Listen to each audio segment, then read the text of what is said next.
they started today as they came rolling along easily and smoothly in unison, and the green flag flickered and the race was on.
Ladies and gentlemen, this is it. Tonight we crowned the next Earl Ross Cup champion at the Holland College 200, live from the virtual Las Vegas Motor Speedway in Las Vegas, Nevada. And we are set to go here. Jordy Carraher alongside Mark Cox, and all season long we've been so happy to bring you coverage on Facebook Live. And Mark, it's crazy to think that tonight we're finally going to have somebody lifting that Earl Ross Cup trophy you see on the screen. Oh, yeah, and we've been building up to this moment all season long, like you've said, and tonight is going to be an absolutely stellar race from what I've been hearing from the drivers. Yeah, absolutely. Our Championship 4 is absolutely stacked with talent. 16 of our 23 race wins have come from these four, and for those unaware, our Championship 4 are John Peden driving for Cobra Kai Racing out of Pensacola, Florida in the number 53, Scott Bailey in the number 11 Midwest Elite E-Racing Ford Mustang out of Allendale, Michigan. The number 64 of Darcy Ford driving for Atlantic Motorsports out of Harrington, Prince Edward Island.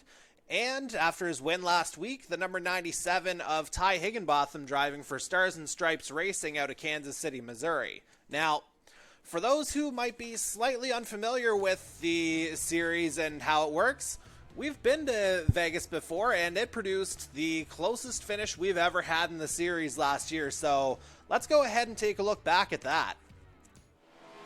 And it'll be 2 laps to go at the line for this trio here. And Marini and Gibson, they are not out of it. They are right there. We are looking at just a ferocious battle here at the end, but Mercado tries to make a move on Bailey. 2 laps to go. And Darcy Ford still your leader. They could be going 3 wide momentarily, and I wonder if Scott Bailey may be starting to see his tires go a little bit. As again, we're still with this lead pack. Darcy Ford still your leader, and he's going to see the white flag this time around. All 3 of them are, as a matter of fact. And Bailey holding on to the inside line, and Mercado may have slipped up a little bit. And now it's the final lap of tonight's ADL 200. This is going to be an absolutely crazy finish here. Darcy Ford still your leader. Mercado up high. He's got second. Bailey third. What a display of racing here. Easily the best finish we've had to this season so far as they come down the Nellis Straight for the final time. Into turns 3 and 4, Darcy Ford still your leader. Mercado's right there. Bailey's still right there. Who's going to be saying Viva Las Vegas in a matter of seconds? Mercado goes wide, and it's going to be neck and neck. I think Darcy Ford may have gotten that at the very end.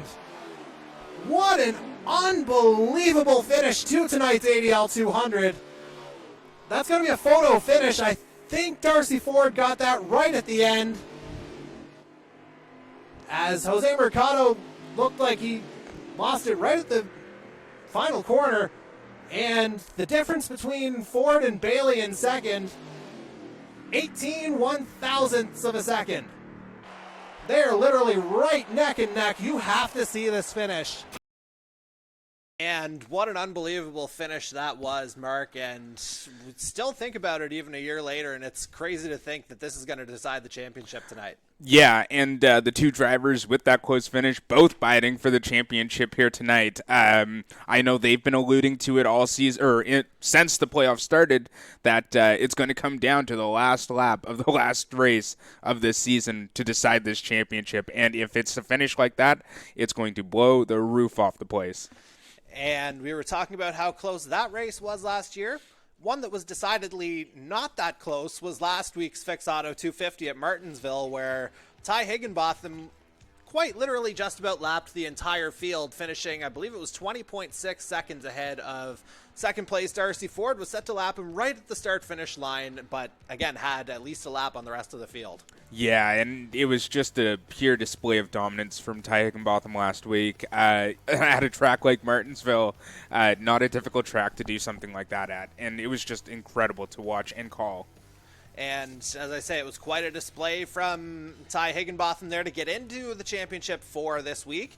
And we caught up with him along with second place Darcy Ford and third place Scott Bailey in last week's post-race interview. And of course, all three of them are going for the championship tonight along with John Peden. I put a lot of practice in for this race. I think I ran over 500 some laps for the practice. So I knew I needed a good run. 9 points is not a lot, especially with this group of skilled drivers that we have. So I knew I needed a strong run, and I felt like I had a really good car. I knew where my braking points were and where I could drive it off the best and stuff like that. So I was pretty locked in. I didn't say much at all during the race, just telling people where I was going when out to like pass them or something like that. So I was sweating a lot and just really focused and just was more focused on hitting my spots than anything. So it's great to go at all these different types of tracks and finish as well as that second back to back. But at the same time, it's super annoying because it's just one spot away from where you want to be, right? Like I just end up being the first loser every single race. So confidence is high though, and that's what comes from finishing that high every race, and hopefully that that confidence can translate into something better, maybe that one more spot at Vegas. Yeah, I mean, I was definitely aware of the situation, and like you said, I kind of put myself in a hole the past 2 weeks, which was I just had a bad round, so I was keeping an eye on the points. I knew coming in that Ty was going to be really quick, and he was going to be contended for the win.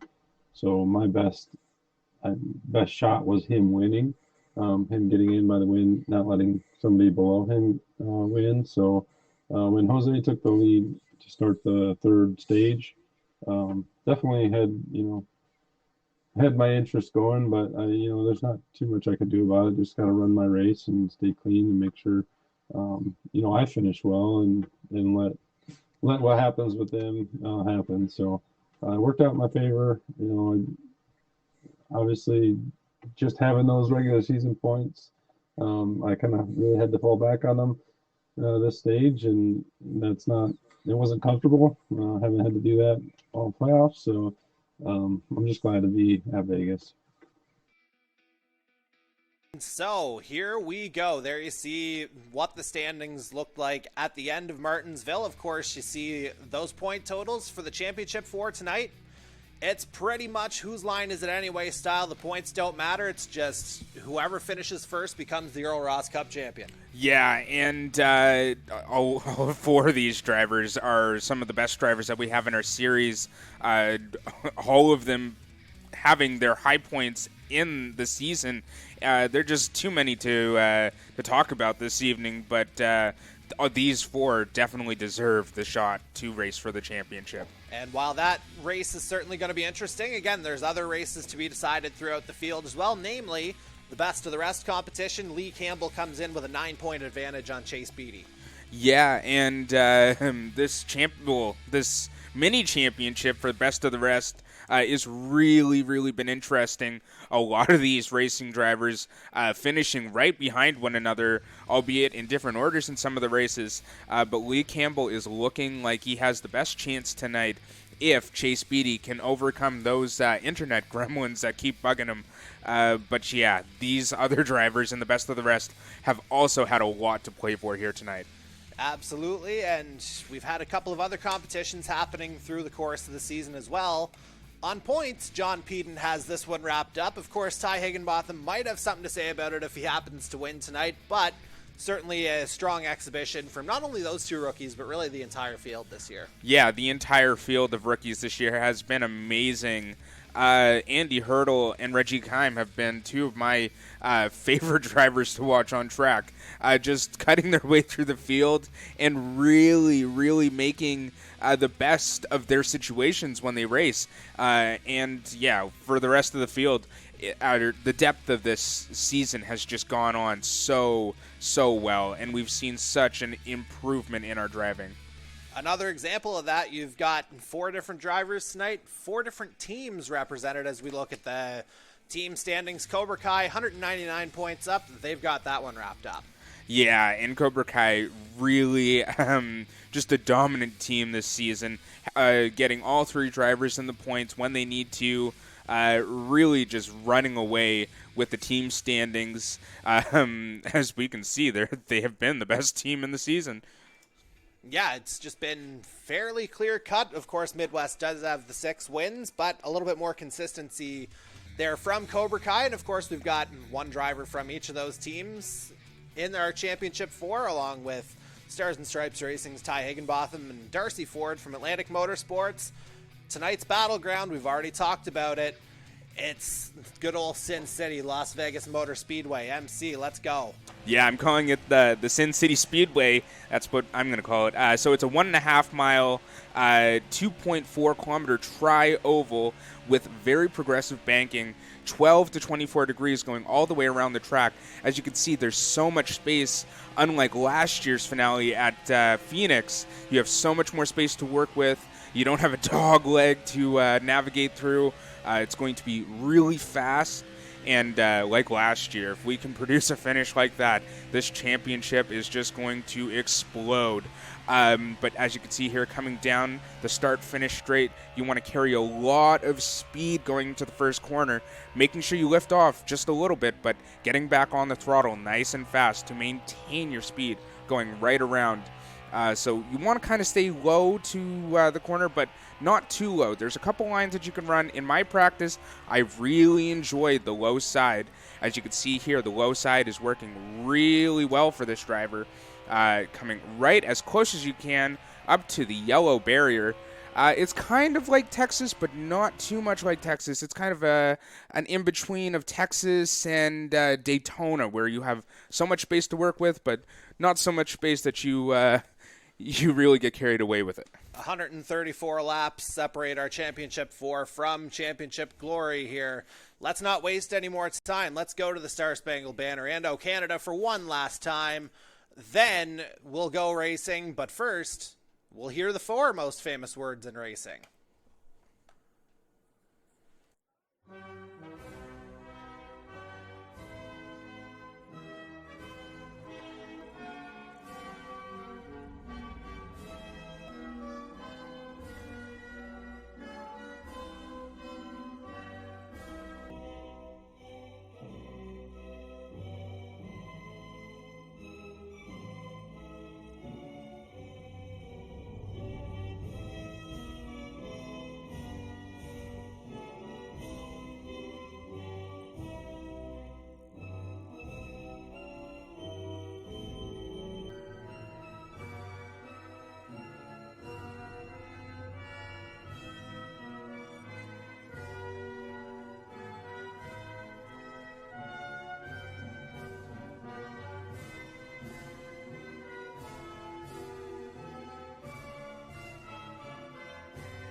And now, for the most famous words in motorsports, please welcome your Grand Marshal. Drivers, start your engine!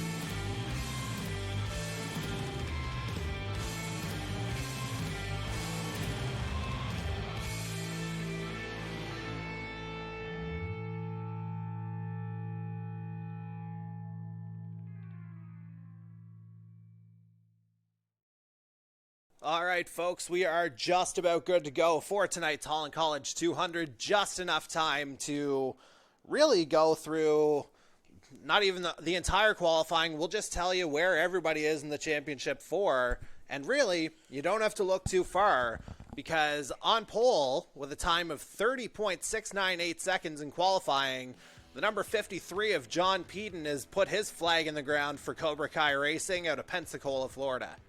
Yeah, so it's a great qualifying tonight for Jonathan Peden, but only a 10th behind him is Ty Higginbotham, our second driver in the championship for, which is a very close battle between these two rookies. Further down, we'll see Darcy Ford starting in fourth.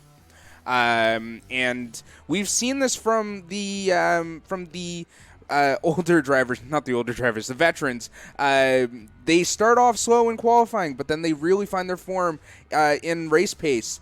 Scott Bailey starting in 8th tonight. We've seen him do this plenty of times before, where he starts lower in the field, maybe not too low, top 10 obviously, but then he just flies through the field and is able to just find race pace. And I think that's the most important game to play, really, is just focus on the race, and that's exactly what Scott does really well. Yeah, absolutely, and we are just about ready to take the green flag, as a matter of fact, and here we go. We are live now on track with Jonathan Peden leading the field around, and they're doing 2 pace laps here tonight just to give us enough time to, make sure that we can actually follow along with the coverage from the beginning here. So once the 2 pace laps are done, it'll be 37 competition laps that we'll see in this first stage. Same in stage number 2, with somewhere around 54 most likely in stage number 3, somewhere in that ballpark. Fuel only lasting 28 laps, so guaranteed green flag pit stops, MC. Yeah, green flag stops in each stage. So I was thinking there wasn't going to be too much strategy play into this race, but that might get turned on its head. Some drivers might decide to split the stage in half. Some might decide to just run a full tank and see how far it gets them, sorry. But we'll see how these strategy really play out later on.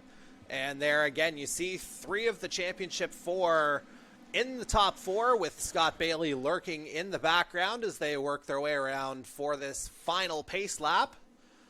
And again, 1.5 miles here. You saw how things went down to end last season.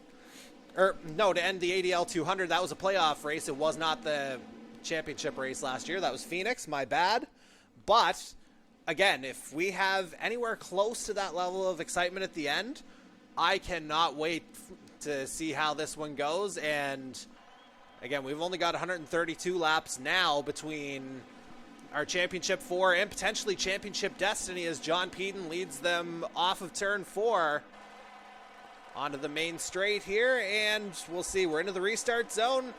There goes the Gator, and we are underway in tonight's Holland College 200. Peden gets a good start off the line. It looks like Reggie Kime down into second place. I was just about to say that. Reggie Kime has started in 3rd and is already up to 2nd place ahead of Ty Higginbotham. And again, for Higginbotham, that's not the start he would have wanted necessarily, as the 53 tries to take off here, and it should be noted there is a low draft package in place here tonight, so that could potentially have a swing into things here as well. Yeah, and when I was making my notes, I was saying that it's very important on a track like this, very similar to Michigan, where you have lots of space to work with. You don't want to lose that draft. It is imperative that you stay within the car in front of you to maintain your speed. Otherwise, then it's just race over. Meanwhile, John Peden looks like he's gone up the racing line a little bit, surrendering the lead to Reggie Kime, at least for the time being. Kime taking advantage of that lower line. Peden into second. Higginbotham in third. Oh, I thought they touched for a second there. And Darcy Ford right there in fourth. Don't look now. Scott Bailey up into sixth place with Kevin Daigle just ahead of him in fifth. See what I mean? Reggie Kime, one of my drivers that I've touted for most improved over the season, in the lead of this race. And again, very, very early times here as we're watching Ty Higginbotham running in third place. Again, points don't really matter to the Championship 4 here tonight. It's just where they finish as, it looked like Mercado and Bailey got a little bit close there, and we saw how that went in the final lap last year at Vegas. So I think, guys still want to race here. There's pride on the line as Kime continues to lead. Oh, yeah, they still want to race. I don't think they would relinquish that at all. As we could see right now, the Championship 4 are right behind one another. In amongst them is Jose Mercado. Indeed so. He just missed out on the Championship 4, getting eliminated in last week's round of 8 eliminator at Martinsville. Second straight year that's happened to the 41. But again, Mercado, he's one of those guys that certainly has some pride in his driving here as we check in on race leader Reggie Kime. And what a start from Reggie Kime, it has to be said. Just bolting ahead of both Ty Higginbotham and John Peden. Yeah, a couple of Championship 4 drivers certainly, the 77 making his mark felt, and he's giving the 53 a little bit of a tow here. A couple of Cobra Kai teammates trying to make a bit of separation. Yeah, and this is really good here now for John Peden. If he could just stay behind Reggie Kime, he can really make use of that draft. Not to mention, maybe stretch out the fuel another lap or two if he really wants to with the draft. I don't know if he can get to the full 37, even with the 2 pace laps that we had. It'd be dicey. It is very dicey. You don't necessarily want to take that much risk in the first stage of a race like this. I thought last week was going to be a race of attrition. This week might be even more a race of attrition. Meanwhile, Darcy Ford's now up into second place, having just made, I think, a move on the inside at turn 2 to try and get under Peden, but Peden's going to fight back for that position. Again, it's very early, but those Championship 4, they're always going to be conscious of where everyone else is because, again, points don't matter. It's just where you finish tonight at the end when the checkered flag goes as Ford and Mercado, I thought, touched. And I predicted this. I was thinking that drivers were just going to make moves all night long. More contact between Ford and Peden there. Just a little bit of a touch there. The front right of Ford getting onto that back left quarter panel of John Peden. Meanwhile, Reggie Kime, he's just saying, all right, boys, go ahead and fight for that. I'll just try and pull away here, though John Peden has other ideas. Yeah, Reggie Kime stretching his feet a little bit here. Leading the Championship 4 as it is. And, yeah, you can certainly hear the excitement in both of our voices here as it looks like Bailey was trying to make a move, and he is up to third place. So, again, it did not take Scott Bailey long to drive his way through the field, and I wonder if maybe there is a bit of consideration there from the other drivers, at least to some extent, knowing that the 11's fighting for the championship. But again, the other drivers, they want to finish on a strong note here as well. Yeah, I would say later on towards the third and final stage of this race, the drivers will just let the Championship 4 go, and they won't race them as hard. But like we say, a lot of these drivers want a race win, and to get a race win in the finale, what better time to do it? Absolutely, and Reggie Kime continues to lead this one basically as he has since probably about lap 2 or 3 of this stage, quite honestly. Darcy Ford tucked in there in second. Scott Bailey third. Jose Mercado fourth. John Peden rounds out the top 5. And right behind John Peden is contact Ty there Higginbotham. between Kime and Ford. Just a subtle little tap, but just enough to send Kime a little high into the wall onto the Nellis straight. We'll see if Ford tries to take over the lead here. He's got that run on the inside line. They're door to door. Kime into the wall. Ooh, and the championship Ford stay out of it there. Yeah, albeit barely. Darcy Ford now inherits the lead. Jose Mercado second, Scott Bailey third. Looks like Jacob Nelson there in fourth, John Peden in fifth. Correction, Ty Higginbotham fifth, and I think Peden might be sixth. Jonathan War off to a good start here tonight. Yeah, finishing the season exactly how he started the season, almost with that win in Daytona. How different things could have been for the 29 there is... That's the other thing about Las Vegas. We don't have the apron rule in play here tonight, so guys are going to take some unconventional lines coming through as we check in now on Kevin Daigle for the first time tonight. He started in 5th and looks like he's running about 8th place right now. Can I get a lap count, please, guys? As you hear the real-time Discord chatter from our main man MC, the color commentator. And again, Daigle making his way through. He tucks in behind his True North teammate Jonathan Ward, just ahead of Corbin McCauley. Daigle eliminated in the round of 16 in this year's playoffs. As you see the field, it's primarily pack racing here so far, which has been really good to see. Yeah, and that when I was going through my notes, I did mention pack racing and tracks like this. We saw it at Michigan. We saw it at Texas. A very similar track to this. Pack racing has just been just been very noticeable all season long. Drivers really finding groups of cars to race with and not really relinquishing all that. And it certainly led to some improved racing over the course of the years. We watched Jacob Nelson, now winner at Michigan earlier this year, started 6th tonight, is running in 6th right now, tucked in behind Ty Higginbotham. Could someone on the lead lap tell me when there's about 10 laps to go, please, in the stage? And there you see Darcy Ford building up a little bit of a gap here, although Scott Bailey running a little bit low on that line as we come through once again. Nelson still running 6th as we go now to Matthew Patak, who qualified in 7th tonight. A bit of a surprise elimination, it has to be said, in the round of 16 a few weeks ago, as the 21 was looking pretty good. Oh, Gibson spun. Patak spins. Not 100% sure what happened there to get the, well, I guess as of tonight, former Earl Ross Cup champion spun out in the beginning.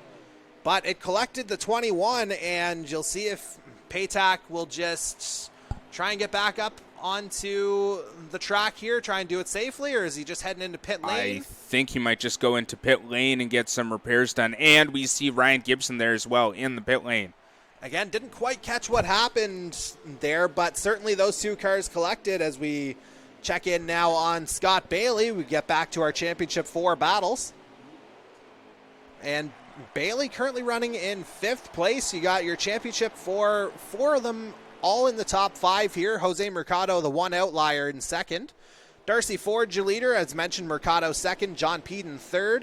Yes, Ty Higginbotham 4th. Scott Bailey in 5th. And again, the 11, he's arguably been the driver to beat over the course of the season. Of course, 6 wins over the course of the year. That's led all drivers here so far. Darcy Ford with 4. Ty Higginbotham, John Peden, and Corbin McCauley all with 3, as we see Reggie Kime, Chad Hyder heading into pit lane. It looks like Matthew Patak just coming out of pit lane. As we check in now briefly on Chase Beatty, but you know what? We'll actually go backwards here to make sure we stay with our Championship 4 battles. Again, Scott Bailey there in 5th place. It looks like they're going to come up on Ryan Gibson, who's just reemerged from pit lane. Looks like they'll come up on the 23 relatively quickly there. You saw him in the distance. And you've got basically a line of 5 cars here, all trying to track down that 64 of Darcy Ford. A lot of drivers are electing to pit right now. As I could see it on my screen, I'm also hearing it over the driver's Discord. I'm not sure when the Championship 4 will come in, but if it's anything like what the rest of the field is doing, I'm assuming it will be soon. And that'll be something certainly to keep an eye on here. They're all staying out for another lap as we see Bailey continuing his way through the field, still running in 5th place. Darcy Ford, you saw him on the bottom of your screen there. He's still your race leader, and again, if things were to hold, he would be the Earl Ross Cup champion. And it looks like Mercado might get caught up on that high line. That might allow, at minimum, John Peden to get through. Ty Higginbotham might try the same thing. And Mercado up high. And Peden's going to get a push from Higginbotham here. Scott Bailey not quite on the back of those two. No. So he's going to slot in behind Mercado, at least for the moment. But that lower line, that could give way here. And who knows? It may be just a matter of time before our Championship 4 is sitting 1, 2, 3, 4 in the race. Yeah, when I was doing my practice, I really enjoyed driving the low line. You kind of have to have a tighter car when you drive down there, as it does give you a little bit more stability. But we could see here, a lot of the drivers are choosing to drive that high line. Yeah, absolutely. Maybe they're finding something that the average driver wouldn't. Maybe they're just finding a little bit more speed, maybe a little bit of kind of being able to maintain some of the parts a little bit better, whether it's tires, maybe fuel somehow, even though you'd think the higher line would burn maybe a little more, but you do let off the throttle just a little bit more when you ride the high line, but there I think Peden's in the pits. And we'll just cycle back here to confirm that. And indeed, John Peden, and is that Ty Higginbotham? No, it is not. That's Jonathan War behind him. Ty Higginbotham stays out on track. John Peden the first to pit. So we'll get a live look to see if the undercut or the overcut's going to be more powerful here. As Darcy Ford continues to lead, Higginbotham up into second. And actually running side by side with the Stars and Stripes teammate Jose Mercado. Higginbotham into pit lane, Darcy Ford as well. Yeah, so and Scott Bailey. So, John Peden in one lap ahead of the rest of the field. He's still in pit lane at the moment. I hope he's able to... Oh, there he goes. I was going to say maybe he got a pit lane speeding penalty because that did seem like a little bit of a longer pit stop. And so we'll have to see here. The 53 again... He pitted first out of these 4 drivers, and again, pay no attention to the man behind the curtain, or in this case, the collision that you just saw in pit lane. That's not going to affect the cars at all. And Scott Bailey out first. Okay, so this is some big movement here right now. That's a quick pit stop from the 11. I would probably assume he only took left side tire or right side tires. And so that's got the 11 a couple of positions here. And again, we'll have to check to see where these drivers have cycled out. Matter of fact, you're going to see John Peden pass Darcy Ford. Can I get a Championship 4 position, please? Purely on speed on this Nellis straight. And there you see Peden has emerged ahead of Darcy Ford. And I think Scott Bailey has actually benefited the most from this. As we're just getting an official update here from the Drivers Discord. As soon as we have that, we will pass that along. And again, we're doing our best to try and get this to you here as Darcy Ford tries to find his way around Reggie Kime. This may feel somewhat academic. And again, the 64 gets it. Looks like he'll get it done on the inside line. Although Kime won't want to make it easy with his Cobra Kai teammate right there in the form of John Peden. Peden now running alongside Kevin Daigle. So a couple of cars separation there between Peden and Ford. Scott Bailey a little bit further up the road. Yeah, so what I think, what I just heard from the drivers on Discord is that the 53 is in 4th, the 11th is in 2nd, the 64 is in 6th, although it doesn't look like that right now, and the 97 is in 9th. But I will go and reconfirm this with the drivers. You certainly see them in some kind of order here on track, because I don't think it would be a case of Peden being about to lap Scott Bailey. No. And so that, Can I just get a confirmation on the championship 4 positions, please? And Bailey and Peden running side by side here coming through the turn. And Peden, he's just going to breeze past the 53, and he's going to, Peden is the 53, sorry. Peden breezing past Bailey. 1, 2, 3, and 5. And so it sounds like we've got our updates just about in play here, and things have cycled out about how we expected here. And I think we'll find once we get this update that the undercut from Jonathan Peden has ultimately worked out for the best. Yeah, so as it stands right now, the positions of the Championship 4 are Jonathan Peden in first, as we can see on track right now, ahead of Darcy Ford in second, with Scott Bailey in third, and Ty Higginbotham in fifth, if he hasn't already made a move for fourth. And as you say that, there he goes. He makes the move on Reggie Kime, using that middle line here at Vegas as they come onto the Nellis Straight.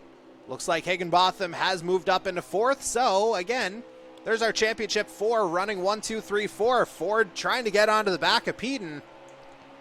So here we have it. Yeah, like I said, I thought it was going to start happening in the third stage, but it seems like it's happening right now where the drivers are giving the Championship 4 all the space they need to race each other. And it certainly produced some pretty solid racing here so far, as I thought Ford and Peden were going to go side by side, and as a matter of fact, they do. Ford with the inside line. Oh. And almost door to door here, but Peden holds on to the lead for the time being, although Ford making quite solid use of that apron. Yeah, and I think Scott Bailey has lost a position to Jacob Nelson there in the background.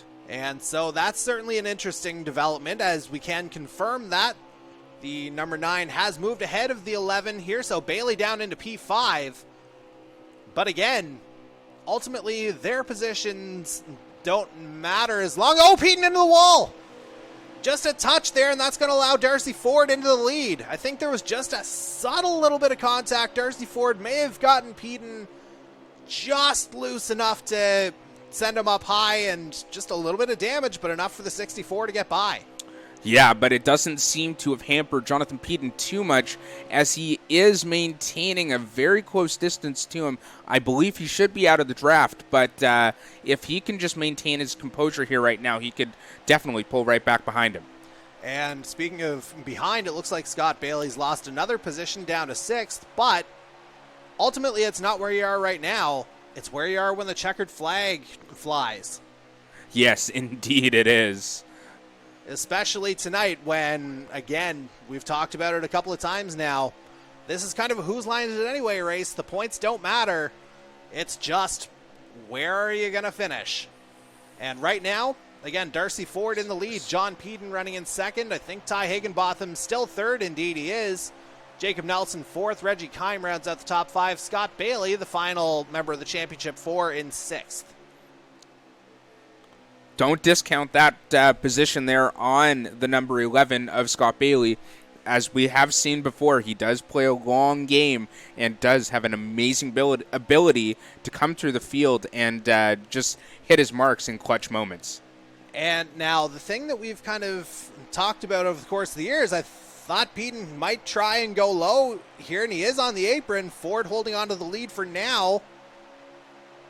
And those two so tight on the track. And Peden's got the inside line. And we'll see if he's able to make this move stick coming through turn 2 onto the Nellis Straight. And it looks like he has pulled ahead of Darcy Ford once again. So Peden and Ford just trading the lead. Ford right onto the back bumper here, as you can see, though. And you've still got Ty Higginbotham lurking in the background in third. Jacob Nelson there in fourth, as those 4 have kind of pulled away from the rest of the field. And we'll actually watch it from, if we get the right cameras here, we'll watch it from Ty Higginbotham's perspective, as he's right there with Darcy Ford and John Peden. And yeah, that pack of 4 is just right there, MC. Yeah, it's very close racing right now. I do have some movement here on the Discord, though. Scott Bailey did have a little bit of contact with one of the other drivers as I see Reggie Kime getting loose there.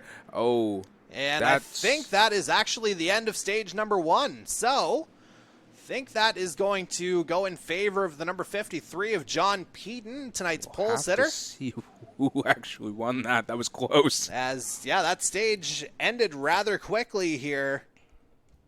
And again, we're looking at about, well, that was 37 competitive laps. Second stage is going to be the same. And again, stage number 3, where everything's going to get decided right around 54, 55 laps, somewhere in that ballpark. But there you see John Peden leading them around as we are in our first caution of the evening. We're going to take a super quick commercial break. And even with the restart, we're going to take that little breather, and we'll be back to bring you the restart. Growth requires flexibility, the boldness to try something new, the wisdom to take care of what you already have, to get to know yourself, to step out and connect, to build something.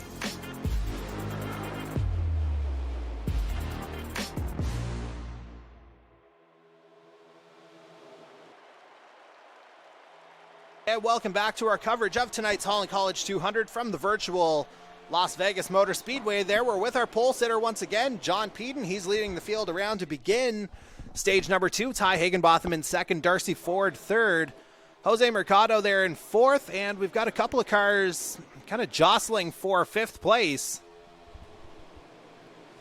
But again, you see Jonathan Peden there. He's holding on to the race lead. And do we have any results from stage number 1? Yes, we do. So, from stage 1, we saw Jonathan Peden take the stage 1 win ahead of Darcy Ford, who came home in second, Ty Higginbotham in third, Jacob Nelson in fourth, Jose Mercado in fifth, Reggie Kime in sixth, Scott Bailey in seventh. So that's our championship for there. 1, 2, 3, and 7.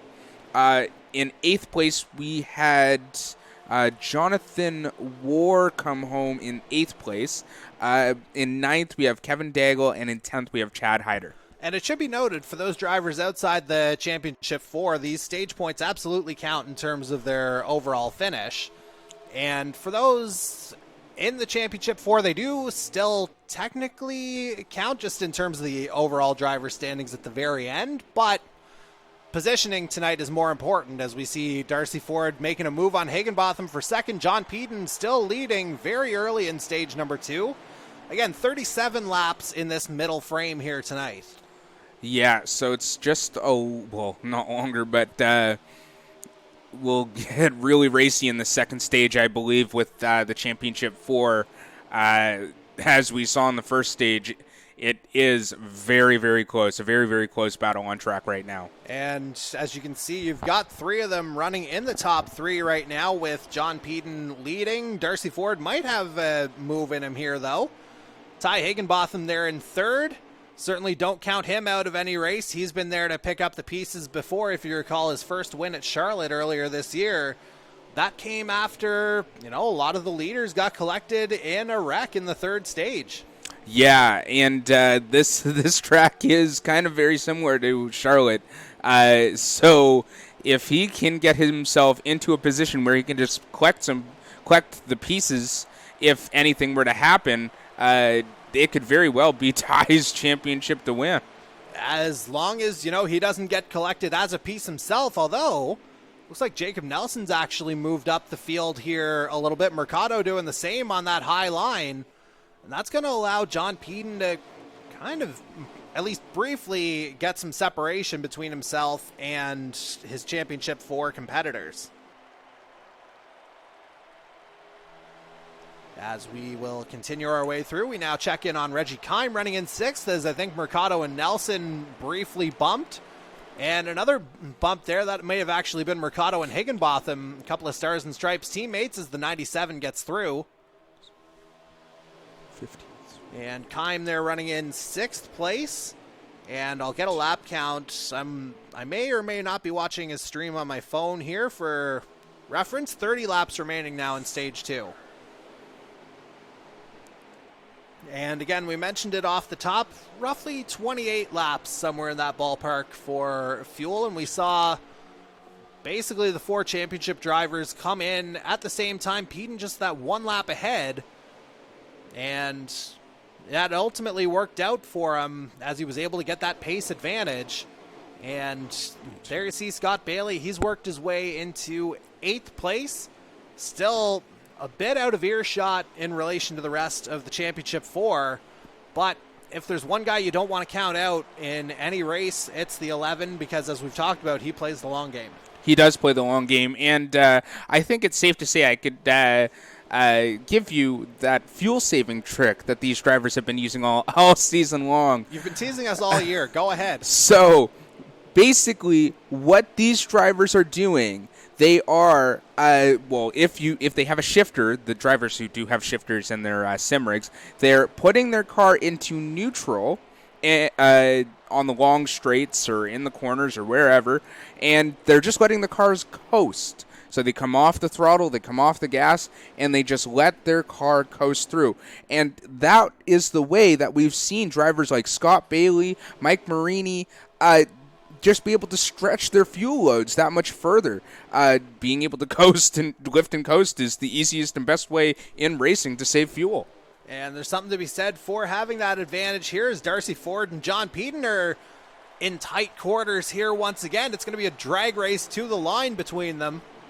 Obviously still a very long way to go. Peden briefly holding on to the lead, but Ford just gets a nose ahead there for the moment anyway through turns 1 and 2. Peden regains the lead off the turn. Yep, and there we see it. Darcy Ford just slotting back into second place right behind Jonathan Peden. Yeah, seems like kind of discretion being the better part of valor there. We've talked a little bit about the impact of the draft here, as well as Kime goes into the wall at the tail of that lead pack. And again, not wanting to Can I get lose a any lap position, count, please? as Mark checks in with the Discord. And I just remembered again, I'm watching one of the streams on my phone here, so I'll be able to provide a count here if he doesn't get one 25 first. to go. 25. I figured we were somewhere in that ballpark. And so probably looking at, somewhere in the neighborhood of the next 10 to 15 laps or so for drivers to be coming in. As Peden crosses the line again, 24 laps to go now in the stage. And Peden looking rather comfortable out front here. Ford running in second, Jacob Nelson there in third, Higginbotham fourth. Jose Mercado rounds out the top 5. Reggie Kime there in 6th. He's the last of that kind of lead pack. There's Jonathan Warr is 7th. Scott Bailey, the 4th championship driver here, he's in 8th. As thought we were just about to see something happen there. You got the majority of the drivers taking that apron. But John Peden, he's got the line basically all the way around here, and he's holding on to this lead right now. Yeah, and something I've noticed from John Peden, he is a really good defender in the car. He knows exactly what to do and is a very, very artful with his defense. And there we get a closer look at what Darcy Ford is contending with behind the 53 of John Peden. And if you recall, mile and a half, remind you of Kentucky? It does. Very much so remind me of Kentucky. Remember how that one ended? Not totally. Yeah, that was that would be our top 3 right now. John Peden, Jacob Nelson, Darcy Ford, basically in a drag race to the start-finish line. Oh, yes, I remember that now. Another one of our memorable finishes over the course of this season is it looks like Michael Robinson just ducked into pit lane. In the number 47 Atlantic Motorsports Blue Lobster Ford Mustang. So here we could see Jonathan Peden will slide up the track, giving Darcy Ford a little bit of a look. But as soon as he is able to come down and block off a move from Ford, Jonathan Peden does so. As you can see right here, Jonathan Peden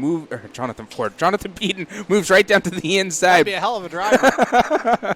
Just cutting off that inside lane from Darcy Ford, and it's just very artful to watch him defend. Yeah, it's certainly not a skill that you are born with. Something you got to learn here is Ford. He might have the line this time around, though, as we were talking about all that. Effectively kind of dragging down the Nellis Straight are these two. Oh, yeah, and he's going to get it right now.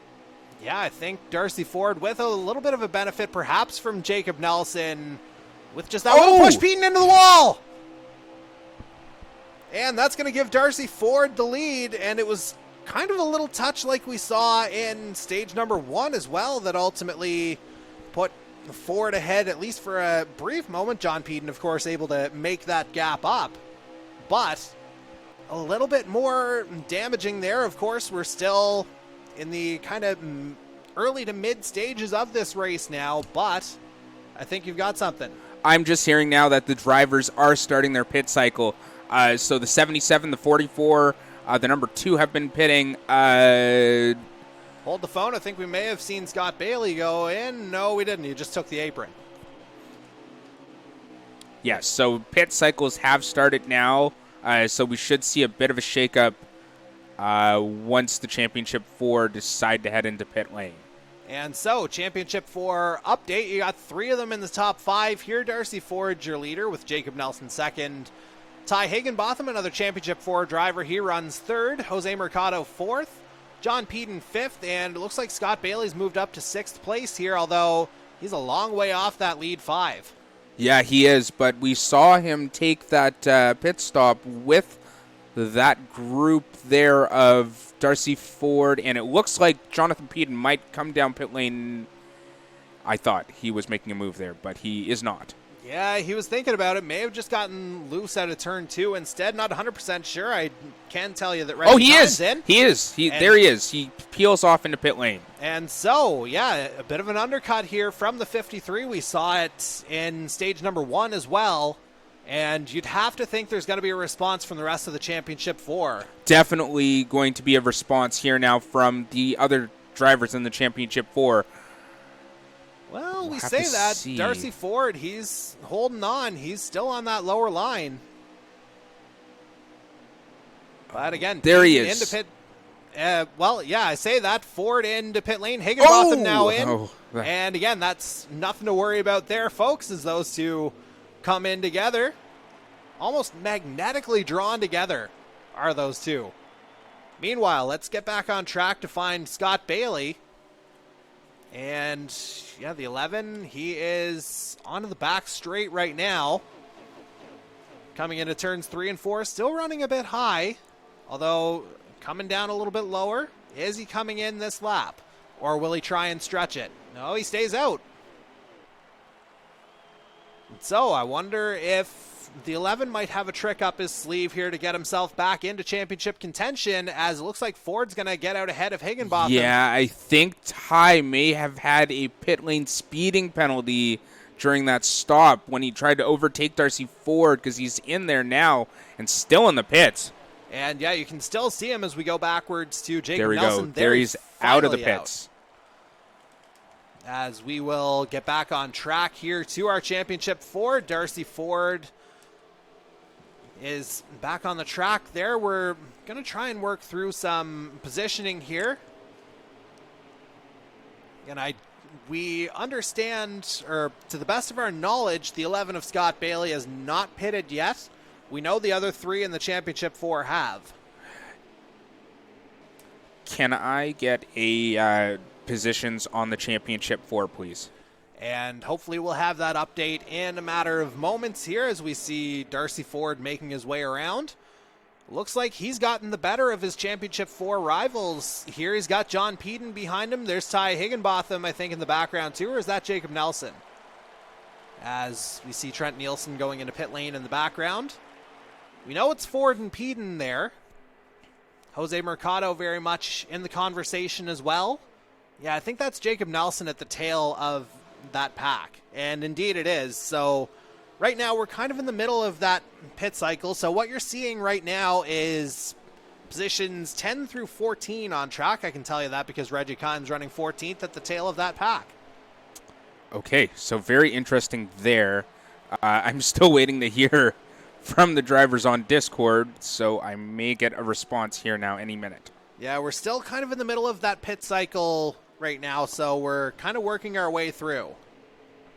And meanwhile, we see Darcy Ford continuing to lead this little pack of, well, I guess it's 4 now. Reggie Kime's kind of fallen off the back of it, but on account of pit stops, now that we've got 12 laps to go in this stage, we're now looking at positions 7 through 11. Make that 6 through 10. As again, we're trying to establish where everybody is to kind of give you the best sense of what our Championship 4 looks like at the moment. And it's funny, I think I was actually hearing a little bit of just a faint Discord communication there, maybe off of one of the mics, but didn't quite catch it there myself. As Scott Bailey finally into pit lane. Yeah, so we're 10 laps to go here now. And I do have positions on the 64, 97, and 53. So the 64 is in 5th, the 53 is in 6th, and the 97, after serving a pit lane speeding penalty, is in 19th. So we did confirm the pit lane speeding violation for Ty Higginbotham. And where did you say that dropped him to? 19th. Oh, so that is... He's got to have some major ground to cover here now in the race. Yeah, he's got a lot of work Scott, to do. where did that cycle you at to? Get back into the championship picture here. Right now, it looks like a 2-car shootout effectively as we see Scott Bailey. Oh, he's just making his way out. He's not far behind. So Bailey, it looks like he'll slot out just a couple of cars behind Darcy Ford and John Peden. So okay. So Scott cycled out into 7th, but from what I've heard from him on the Discord, with these fresher tires at the end of this stage, he should be up to 5th by the end of it. And so we'll see if that ultimately proves to be an accurate prediction here from the 11. Certainly, I wouldn't question his knowledge. No, not at all. With 6 wins in the season, I wouldn't question it at all. 6 wins this year, 10 Can I in get a lap total over count, the please? 2 seasons. Yeah, it's hard to bet against Scott Bailey here, and I say bet with absolutely no pun intended there, given that we're in Vegas, but as we come up, we're somewhere in the single digits here now, I think, for lap count. And we'll just confirm that. I'm just watching Reggie 64 and 53 stream, the leaders of the race right now. as we got 7 laps remaining in stage number 2. And as You a matter might be of a bit fact, behind there, yeah, Jordy. it I might just got be. the I think 7 it's 6. laps to go on my Discord. And I just saw them cross the line there. I think we're down to 6 now, as John Peden has gotten back up into the lead. Darcy Ford running 2nd, Jose Mercado 3rd, Jacob Nelson 4th. And again, I think we're going to see another example of some artful defending. Ty, from your Jonathan position, Peden. please. And again, you hear the real-time communication from Mark Cox with our Discord drivers. Thank you very much. And we're just kind of working through this here. Still 19th, or is there movement? 18th. So Ty has made his way up to 18th. So I just took that update at 7 laps to go there. So 53 is leading the race, as we see here on screen, followed by the number 64 of Darcy Ford, who is in 2nd. And our closest other Championship 4 driver is Scott Bailey. He is in 5th. Exactly how he predicted it. So, again, no need to question the man who knows what he's doing here, as, again, we see Peden and Ford leading the field all the way around. And Ford, he's going to try it. Well, it may not matter so much here in the stages. He'll try and figure out a way to get around at the end, to be sure, if he's there. But again, John Peden continues to lead this one. He was on pole tonight. He won stage number 1, as we're down to, I believe, it's either 4 or 5 laps remaining now in stage 2. And we'll actually go backwards to our pole sitter here tonight, John Peden, as he continues to hold off the 64 of Darcy Ford. Can I get someone give me a tick down on the laps, please? Yeah. 4 to go at the line. And so there we go. Well-timed count there from our Discord drivers. Two to go at the line. 2 to go at the line, sorry. Okay, so the square root of 4 being 2. Again, our math isn't necessarily the best here in the Canadian E-Motorsports Network studios. We have our moments, and John Peden certainly looking to have his moment tonight. He's holding on to that lead right now. Again, this is just stage number 2. It's where you finish at the very end. And I know we're not at Talladega, but this feels apropos to drop if you ain't first, you're last, right? Very much so. And speaking of last, we're on to our White last flag. lap of stage number 2. Peden continuing to lead. Ford, I don't know if he'll be super worried about trying to get around right this second. Maybe just as a mental thing as much as anything else to try and get an edge into this final stage of the season. Oh, he might have a run here. Yeah, he may have something on that lower line, but we were talking about the blocking before. Oh, but I think Ford might have it. Peden running a little bit high. But as I say that, Peden's going to get the run in. John Peden, he gets the stage victory here by the narrowest of margins. And Darcy Ford spinning at the end of the stage, but did just enough to maintain second place. As we are going to throw our final caution flag of this season, Mark. Wow. It certainly has been a long season, but a fun one at that. One stage to go. Everything to play for here. John Peden, he's been in control here tonight. Third stage is going to be a little bit longer. We're going to pause really quickly for another commercial break. We'll be back with the restart for the final stage of tonight's season as we crown a champion. Growth requires flexibility, the boldness to try something new, the wisdom to take care of what you already have, to get to know yourself, to step out and connect, to build something.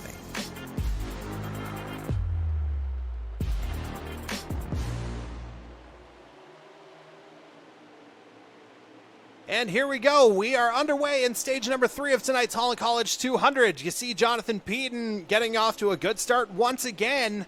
He leads them. Jacob Nelson's going to be third. Darcy Ford in second. Things just kind of getting blurry here for me, MC.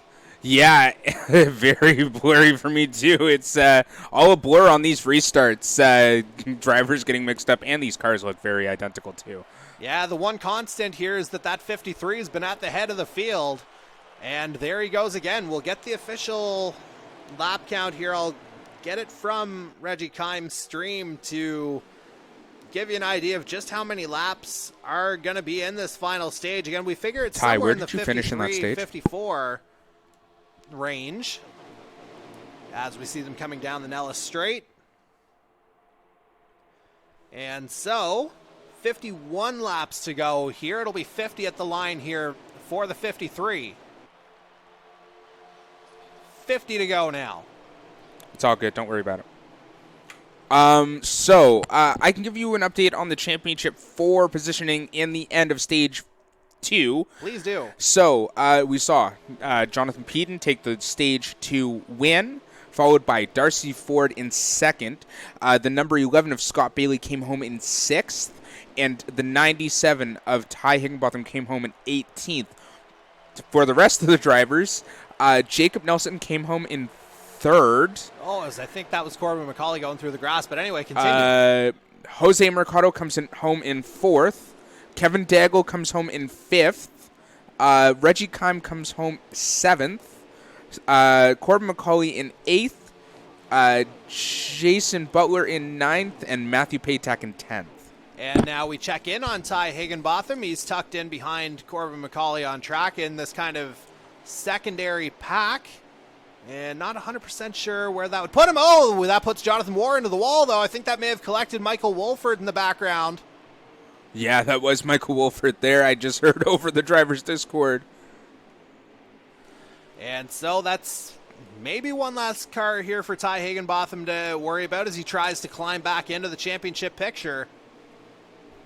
And Higginbotham, he would be running in about, looks like 11th place right now, somewhere in that ballpark. I can confirm that. And Ty, what's your position on track right now? yeah, Higginbotham tucked in behind Chase Beatty here. Thank now you. as he tries to work his way through. And what do we got? So he's in 10th position right now. Having just made the move on Chase Beatty to get that position. Now the 97 is just a man on a mission trying to get back through the field. Next up, Matthew Patak. And yeah, Higginbotham in 10th, trying to catch up to those leaders. And look who's back in that pack. It's Scott Bailey. And John Peden leads. Darcy Ford second, Jacob Nelson third, Scott Bailey fourth.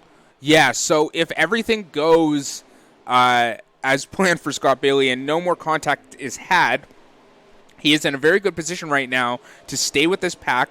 If he could just stay ahead of Jose and Reggie, that will put him in a very good position when the pit stop cycle comes and getting back on track. And again, Jacob Nelson very much in that equation here as well, as it's kind of a lead pack of 6 that we're seeing right now. As we saw in the background, Ty Higginbotham trying to make his way forward. He's up in a 9th, I believe. Now we kind of saw that in the background. We'll just cycle back to him here on the stream. There he is in 9th, right on the back of Matthew Patak and Kevin Daigle. And again, that's sort of the head of that secondary pack here as the 97 tries to get back in the fight. So it'll be imperative now for Ty to really put in some good laps and do do something similar to what Scott did in the second stage and go a little bit longer. Although it might be a little uncomfortable to do that, he needs to do that to gain an advantage over the other Championship 4 drivers who may pit early. And speaking of Championship 4 drivers, we've got the other 3 running in the top 3 right now. John Peden, your leader, Darcy Ford second, Scott Bailey now up into 3rd. And that's Jacob Nelson 4th, Reggie Kime 5th, Jose Mercado in 6th. Rounding out that lead pack as we saw, again, Higginbotham trying in the background to get up there. Meanwhile, Ford might have an inside line, and he's got a bit of a push from Bailey here, I think, although Bailey just kind of defers to the middle. However, these two are kind of side by side the way they have been all night long. And Ford with the inside line. And again, they're door to door. Peden with a little brush off the wall. And that's going to give Darcy Ford the lead. Scott Bailey up into 2nd. Oh. And Nelson into the wall. I think Kime might have touched the back of him there as well. And that's kind of an interesting little wrinkle here as well. Of course, the drivers not in the championship picture fighting right along those championship drivers. As Peden's fallen down into 4th. And did I cut you off there? I think you were going to say something. No, I was just looking at the driver's Discord who was to see who was speaking. Reggie Kime is really putting in a drive of his life right now. And he's got 42 laps to go here. It'll actually be 41 once they get to the line. Can I get a lap count confirmed, please? Darcy Ford still your leader. Scott Bailey 2nd. Reggie Kime there in 3rd. John Peden 4th. Thank you. With Jacob Nelson 5th, Jose Mercado in 6th. Let's try and get through some of the rest of the field here before we focus on the final championship battle. Kevin Daigle running at 8th. That means Ty Higginbotham's moved up into 7th. His charge continues. And so we'll see if Daigle and Patak kind of give Higginbotham a bit of a push here to try and get to that lead pack.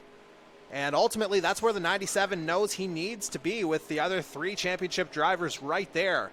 Ford and Bailey 1-2, Kime 3rd, Peden 4th, Jacob Nelson 5th, Jose Mercado 6th, as we're back with Jacob Nelson now. And Nelson just eliminated last week after Martinsville. Again, gave it a pretty good run this year, had a really strong run in the middle of the season, including that win at Michigan. Yeah, a very strong run.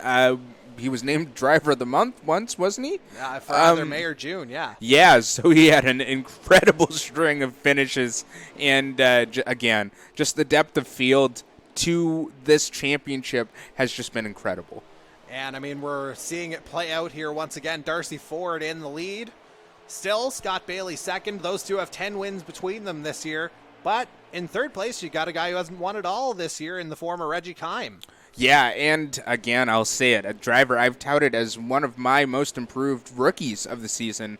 And Reggie is just running away, being able to hold on with the championship for drivers. Absolutely. Certainly more than acquitting himself here in this race as we're watching Matthew Patak here on the screen running in 9th place. Another guy that's, he had a solid start to the year, just didn't work out for him in the playoffs. There's Pete, and he's going to make a move on the inside here now of Reggie Kime.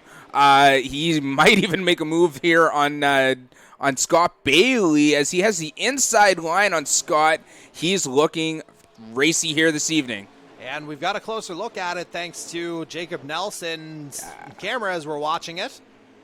Peden and Bailey door-to-door here. Bailey holding on for the moment. Darcy Ford still in the lead. Close. Kime, I think, may have brushed the wall just barely. But Nelson and Mercado there fall into 5 and 6. Peden and Bailey close. Oh, man, how are they missing each other? So Jonathan Peden has this really, really interesting line he takes down on the bottom on the start-finish straight. He goes right down as far as he can go on the apron to gain an advantage over the other drivers on track, and it seems to work out for him just fine. And so, as I say, I know we haven't really focused much on the drivers outside of the Championship 4 here tonight. We'll do our best to get through the field there as Kime, I don't know if there was contact there, but he's slotted literally behind Jacob Nelson there. As the Championship 4 drivers in this pack have gotten back into 1, 2, 3. Darcy Ford, your leader. Scott Bailey, second. John Peden there in third. Jacob Nelson, fourth. And don't look now, Ty Higginbotham, he's closing in on this lead pack. And now again we go to Matthew Patak briefly here as he's running in 9th place. Still Ryan Gibson trying to pressure him here. Again, this will be Gibson's final night as the Earl Ross Cup champion as he got eliminated from contention at Martinsville, but certainly a valiant title defense from the 23. Certainly, indeed, and a lot of these drivers who were fighting very hard for the championship, I know, gave it their all while they were driving. Jose Mercado was so close. He was leading the race at Martinsville at one point. Just made a little bit of a mistake there. And, it's racing. It happens. These things, mistakes happen. And, your night can go from 100 to 0 very fast. Absolutely it can. And we saw it go from 0 to 100 for him at Talladega when he needed the win to stave off elimination. As Peden moves up into second. Moves up into second position. And, yeah, we've got it on our live stream here as well. It looks like an expertly done move from the 53. Ty, are you still in 7th? And it looks like Higginbotham's actually maybe moved up into 6th now. Thank you very much. He's slipped by the 77. Can I get a lap count, please, too? And we'll get that confirmation here. Meanwhile, we check in on Chase Beatty here in the number 25 North Star Racing Chevy.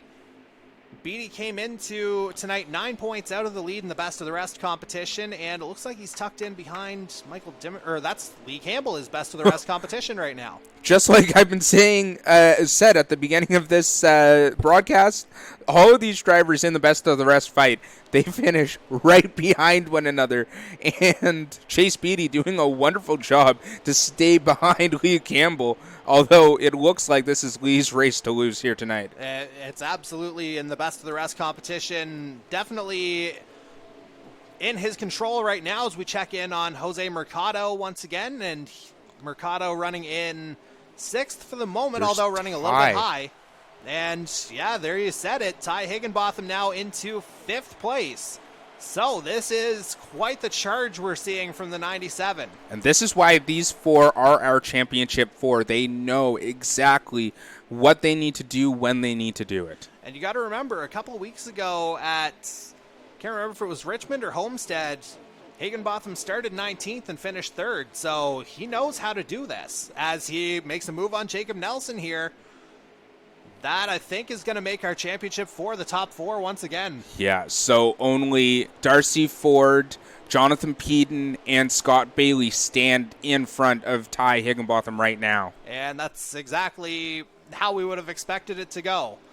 As we come through once more, we're within 5 to 10 laps of our pit window here, I do believe, unless we get someone trying to stretch it a couple extra laps. As we check in now again on our last season's Earl Ross Cup champion, Ryan Gibson. And earlier we saw Gibby running in around 10th place. But again, contact there between Daigle and Paytak, and that's going to send Daigle spinning. Thank you very much. The window is open, the window being the pit window. And, yeah, we saw it on our screen there as you were getting that information. Kevin Daigle and Matthew Paytak getting tied up, the 13 getting the worst of it. And we certainly know that the Midwest Elite and True North teams have had their battles over the course of the year. Yes, they have. Although Midwest has ultimately come out on top of True North. Speaking of pit windows, here, sorry to interrupt, we see a few of the drivers coming in. We're watching Chad Hyder go in right now. He's got Lee Campbell behind him, Andy Hurdle ahead.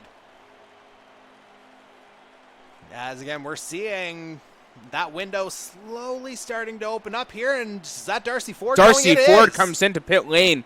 So he may have seen something that... The 97 is coming in, from what I'm hearing on the driver's Discord. Darcy Ford may have seen something that John Peden had done in the first two stages to end up coming out ahead. And, yeah, Ford is the first of the Championship 4 to go in. And, again, don't worry about what you're seeing there. Ford and Lee Campbell going in together as Hyder makes his way out, as does Lee Campbell. Again, Campbell very much in the driver's seat for the best of the rest competition, as we see Jonathan Warr and Dan Cudmore making pit stops. Kevin Daigle in now as well. Let's see if we can get any vantage points here of other drivers coming in, namely the Championship 4's Ty Butler Higginbotham is in. Higginbotham in, Mercado in. Let's just cycle our way through the field super quickly here John to see. Peden is still out on track from what I can see, and so is Scott Bailey. Yes, he is. But Peden in now. Okay, so that leaves Scott Bailey, the last championship driver, to pit. And we saw it in stage number 2. Bailey running a little bit long. Ultimately, it didn't work out for him, but he's got a little bit of a longer run this time around, as opposed to what it was in stage number 2. And he is a lot closer to the championship drivers as well. There's also that, because he's avoided the contact as Peden makes his way into pit lane. And we're going to get back on track now to Scott Bailey. Scott is coming into pits right now. And there you see it. The 11 is in. And so this is an all-important cycle here, one that could very well decide the championship. We'll see who's I need made a championship driver to give me the positions as soon as the pit window closes, please. We'll see who's made the right strategic call here as we try and get back to one of our championship drivers. There he is, Darcy Ford. Again, I would like, once the pit cycle is closed, for a championship driver to give me the positions. As we see Ford sail ahead of John Peden there, so I think the undercut may have worked in Darcy Ford's favor this time around, although I guess we're not necessarily in a position where isn't going to mean as much here, but I still think we're in for one heck of a finish. We are very much in for one heck of a finish, as I believe the position is Darcy Ford in first, Jonathan Peden in second, Scott Bailey in third, and I will get a line on Ty Higginbotham, who is in fourth. There we go. Championship 4 running in the top 4. That's about what we would have wanted.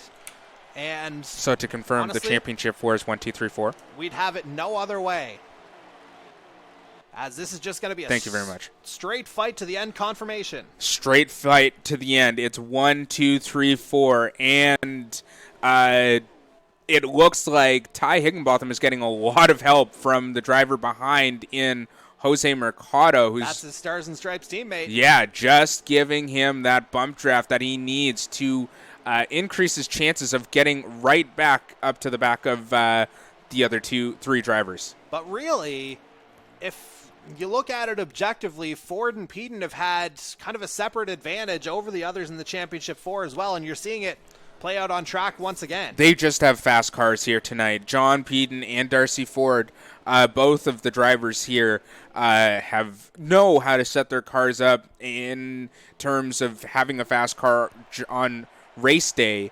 And it's just incredible to see how much more pace they have in their cars. Yeah, absolutely. So we'll just, as we come up to the line, we've got a lap count here, 21 laps to go. So that's just going to give us just a little bit of time to 21 to go at the line. cycle Can I backwards confirm that? through the field. It'll be 20 at the line this time around. It was 21 when time went across a second ago.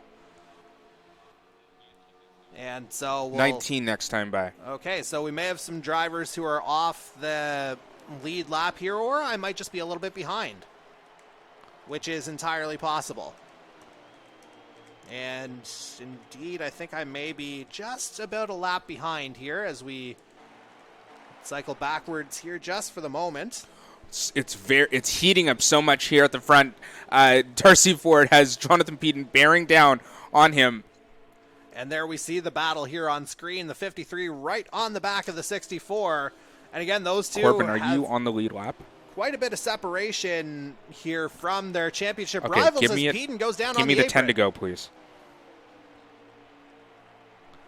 And so, here we go. Door-to-door, John Peden takes the lead of the race. And so, well, Ford might try and get him right back underneath here, though. But it looks like the 53 is going to hold on here just for the time being, although Ford's got that inside line. We were talking about Peden's defending skill earlier.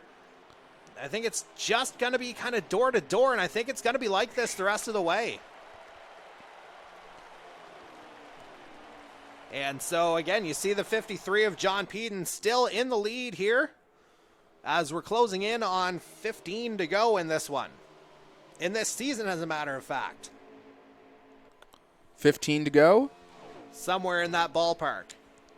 We're just going to get the confirmation now that I'm up to date in my race control phone operation. 17 to go. So maybe cart before the horse here a little bit. It'll be 16 at the line for these two as of now. And so, again, this is effectively the battle for the championship here, because if you finish behind any of the championship drivers, you're out of luck. Yeah, very much so out of luck.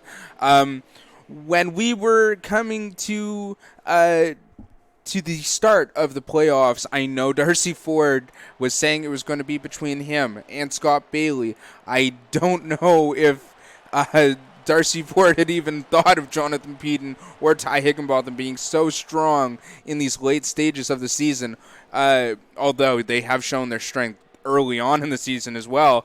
But I was under the impression that it was going to be between Darcy Ford and Scott Bailey. Yeah, and I mean, you look at the way the regular season went, it would certainly be easy to support that theory as John Peden continues to lead. However, and we'll kind of pull the curtain back here a little bit, Darcy, he was actually instrumental in helping us decide which drivers were going to get into this series for Season 2. I don't know how many driver assessments he did, so he would have seen the skill of John Peden on the track racing door-to-door. He would have seen the skill of Ty Higginbotham right there. And I know he certainly noted that Ty was going to be one to watch, and, you know, that certainly played out here. Maybe not so much tonight, although fourth is still, you know, a solid position, just not good enough here tonight with everyone else. May even be third. Has he gotten ahead of Bailey? I think he's going to get ahead of Bailey this lap right now. And they're side by side on my monitor. And we've got it now on the stream here as well. Higginbotham has made the move up into third.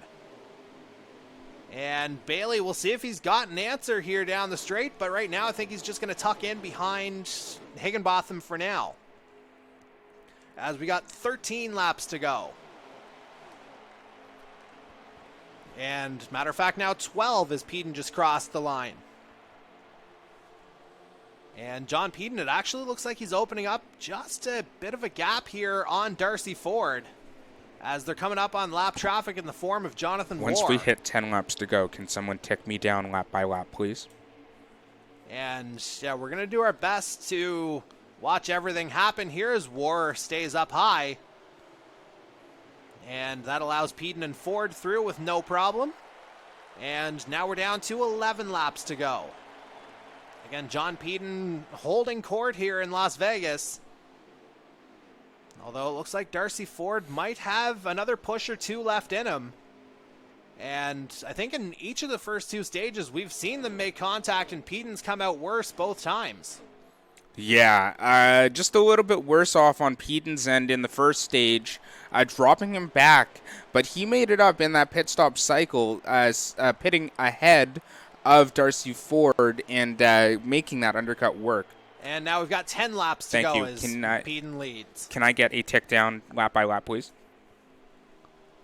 Yeah, Pedon still ahead. Darcy Ford, this is effectively a 2-driver race here now. I don't know if Higginbotham or Bailey are going to be able to catch them in time. Unless something happens. Something major would have to happen, and that would be these 2 drivers taking each other out of contention of this race. That would give Ty Higginbotham and Scott Bailey the chance they need. As we're down to 9 laps to go. Again, it's Pedon and Ford. They've stretched things out just as they have in each of the first 2 stages here tonight. So this is perhaps not unexpected. And again, they're just holding court here. They're holding on to the same lines coming through turns 3 and 4. Darcy Ford he might just be biding his time, but he may not have an answer for the Gators. We're down to 8. Oh my goodness, 8 to go. And you bet your bottom dollar here we're going to stay with this lead battle the rest of the way because, again, this is ultimately going to crown a champion here. John Pedon still in the lead. Darcy Ford second, Ty Higginbotham third, Scott Bailey fourth. So your championship 4 all running in the top 4. And now, obviously, both of these drivers have plenty of experience in their rigs, but Darcy Ford's had the championship experience here as we're down to 7 laps to go. John Pedon has not, as this is his first season in the series. Do you think there's anything Darcy could potentially do? Anything he could learn from last year at Phoenix? I don't really know. I think this is just down to racing right now, and he's racing a new opponent. He's not racing Ryan Gibson anymore. This is a whole new driver. Jonathan Pedon has shown his muscle throughout this season, notably the All-Star race where he pulled ahead so far, 6 to go. And then it was Road America for John Pedon. Although it looks like Darcy Ford may have a little bit of a run here on John Pedon. Oh, they touched. And John Pedon's going to come out better for it for now anyway. Darcy Ford, he may have 1 or 2 more opportunities here realistically, just in terms of, the time needed to get right back onto that back bumper.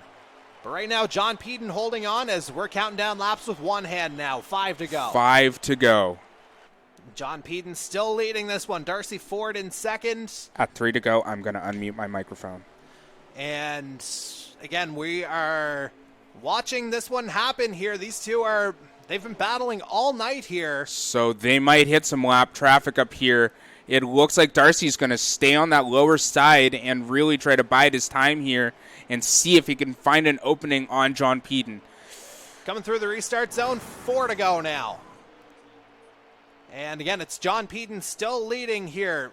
Darcy Ford in second, but you see that gap is minimal at best. Certainly not the 18 1,000ths from last year, but we've still got a couple of laps for them to get side by side. Ford going inside as we talk about that. Here he goes.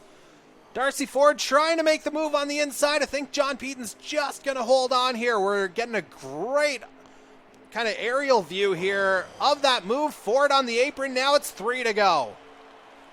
Okay, I'm unmuted, guys. Take a listen to the broadcast. And so, John Pedon continuing to lead this one. Darcy Ford in second.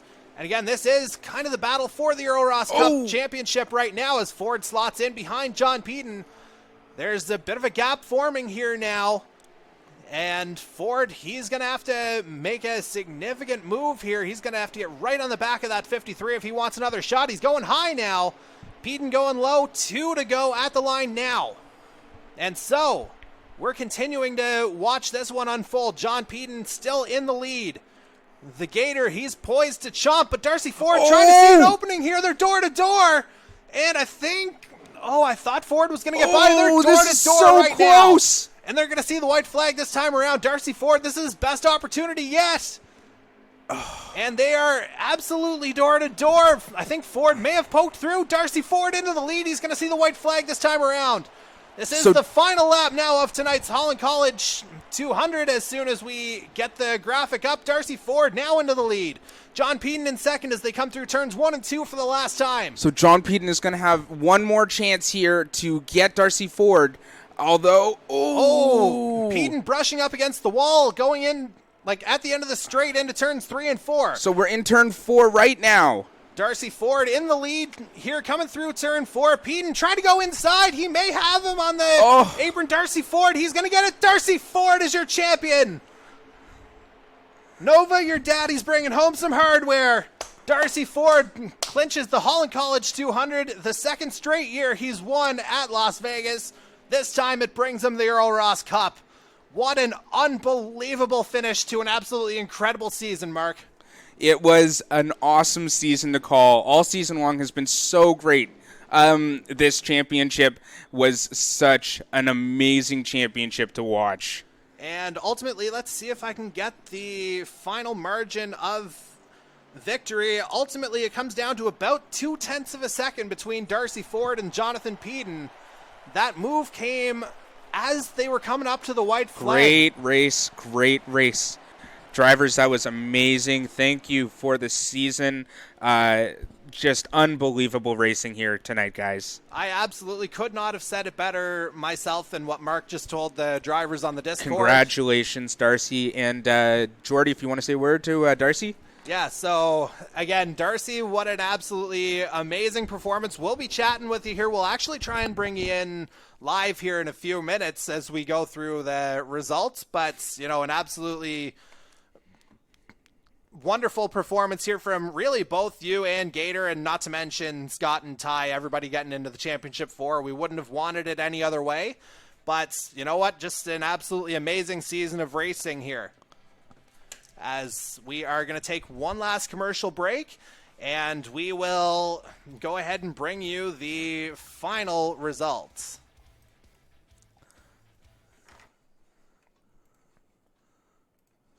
And yeah, we're just kind of finalizing all of the details here as we get everything up and running. Now, as mentioned, we are going to go ahead and bring you that one last commercial break, bring you the final order.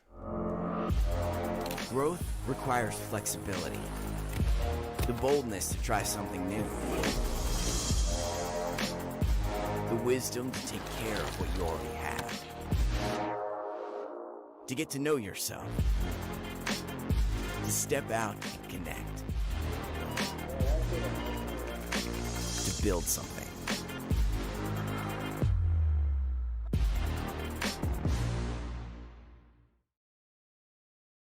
We are back here now, and again, your Earl Ross Cup champion from Harrington, Prince Edward Island, driving for Atlantic Motorsports. The cup is staying home, and it's in the possession of Darcy Ford. Yes, and Darcy Ford, I believe he deserves this championship. He raced so hard all season long, and he overcame a lot of adversity throughout the season, too, in the likes of Scott Bailey, Jonathan Peden, and Ty Higginbotham, and to come out on top is just incredible. And so, yeah, we're just getting a look at the official final standings here. So, coming in second place, again, the gap just 0.2 of a second. The number 53 of Jonathan Peden, the Cobra Kai Racing Chevy out of Pensacola, Florida. So close there at the very end. Very, very close for John Peden at the end there. I know he would have loved to come home with that championship and bring it back down to Pensacola, Florida, but it's here. It's in PEI, and it was just an incredible drive to watch from John Peden. All season long, John Peden has shown his strength and shown how good he is on track. Excellent race for Jonathan Peden. And there you see with the second place finish, he officially clinches the Rookie of the Year competition here as well, finishing just a little bit ahead of our third place man, the number 97 Stars and Stripes Racing Toyota, of Ty Higginbotham. So it's not to be said that Ty didn't have any adversity here tonight. He dropped down to 19th, 20th actually, due to a pit lane speeding penalty, and came back to finish in third. We saw him do it a couple weeks ago, actually, where he started lower down the field and came up to finish on the podium. And for these 4 drivers, it's just incredible. And so we'll officially get everything finalized here in a second, but we can tell you that, again, the final driver in our Championship 4 did finish 4th, Scott Bailey, the one kind of on the end once again. Yeah, and to be a regular season champion in Scott, that was just amazing to watch. All of your race wins. How many is it? 6 there. 6 race wins, the most of our the most of any driver in our entire series. Scott's just an amazing driver, amazing talent out on track, and I don't think it could have gone any better to make it all the way down to the Championship 4 after missing the first round of the playoffs. Yeah. Second or first round. It was one of the rounds in the first round of the playoffs. But anyways, yeah, excellent drive here tonight. Came through the field after having a little bit of contact, and what a drive. Indeed so. And rounding out the top 5, just missed out on the Championship 4 after getting eliminated last week, the Stars and Stripes Racing Ford of Jose Mercado out of Kissimmee, Florida. Yeah, and I know Jose would have loved to been in the Championship 4, but it just wasn't to be. But what a drive here tonight for Jose Mercado, coming home in 5th. After it looked like all of his championship hopes were dashed at Talladega, coming home to win Talladega was just incredible to keep his championship hopes alive. And Jose has had a string of amazing races this season as well. And coming home in 6th was the 9-car, the Red Dirt Racing Chevy of Jacob Nelson out of Clarksville, Tennessee. He's proven very adept at these tracks where, drafting has very much been in play. Very much so in depth on the drafting aspect of racing a stock car. He has had a excellent string of consistency in the middle part of the season. He had, 4 or 5 races in a row where he was on the podium. It was just incredible season to call for Jacob Nelson. And he's also a driver who's a formidable force out on track. Absolutely he is, and we saw so much of that throughout our field over the course of the year, and also exemplified by the man who finished 7th, the man who now goes into the books as the former Earl Ross Cup champion, Ryan Gibson, in the Cobra Kai Racing Chevy out of Morgantown, West Virginia. Yeah, and I know he would have loved to do it back-to-back, but we'll have to see what happens with Ryan Gibson. I know he had a tough one, but he overcame that adversity, got that win, and just showed us that you never count him out of a race. Absolutely not. And I know you've been kind of touting Reggie Kime here over the course of the year. He finishes his year in 8th in the Cobra Kai Racing Ford out of Muskogee, Oklahoma. Yeah, he looked very strong in the early stages of the race tonight. And Reggie, I've been touting you as one of my most improved rookie drivers of this season, and this 8th place finish really proves that point to me. And coming home rounding out the top 10, we've got the rest of the Midwest Elite contingent here, starting with Matthew Paytak in 9th place out of Vandalia, Ohio, in his 81 Originals Ford Mustang, and he's got his teammate Michael Wolford rounding out the top 10 in his number 7 Ford out of Kindy, Michigan. Again, what could have been for these two drivers, both Matthew Paytak and Michael Wolford had unbelievable chances to win a race. Michael Wolford's in Daytona and Matthew Paytak's against Mike Marini at Canadian Tire Motorsport Park, and that just absolutely blew the roof off that race. But excellent drives all season long for both Matthew Paytak and Michael Wolford. Yeah, absolutely. As we go through some of the rest of the field here, finishing in 11th tonight is the number 25 North Star Racing Chevy of Chase Beatty out of Lawton, Tennessee, turning in one of his better results here in a little bit. Yeah, and it's in Chase overcoming those internet gremlins. I know it's a very difficult task.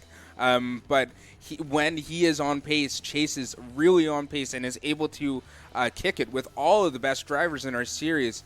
And does this make him best of the rest champion ahead of Lee Campbell? It does not, and we'll get to that here in a matter of moments as we will, again, give you the kind of final rundown here. We're still kind of working our way through that, of course, finishing 12th tonight after starting in, I believe, 21st.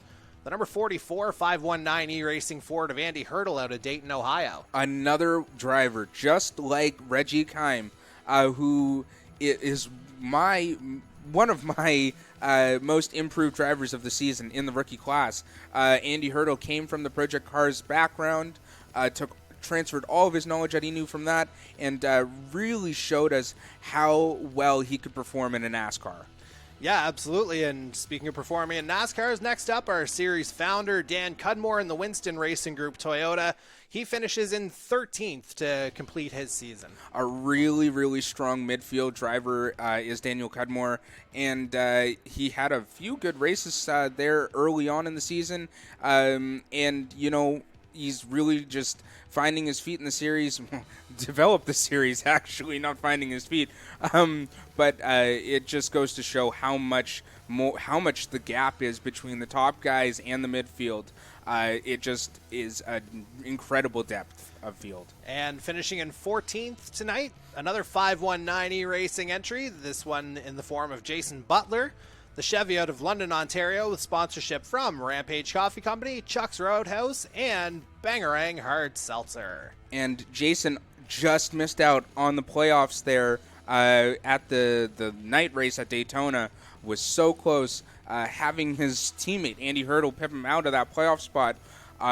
Jason is also racing in a few other series outside of the Canadian E-Motorsports, but is an excellent racing driver both on and off the track.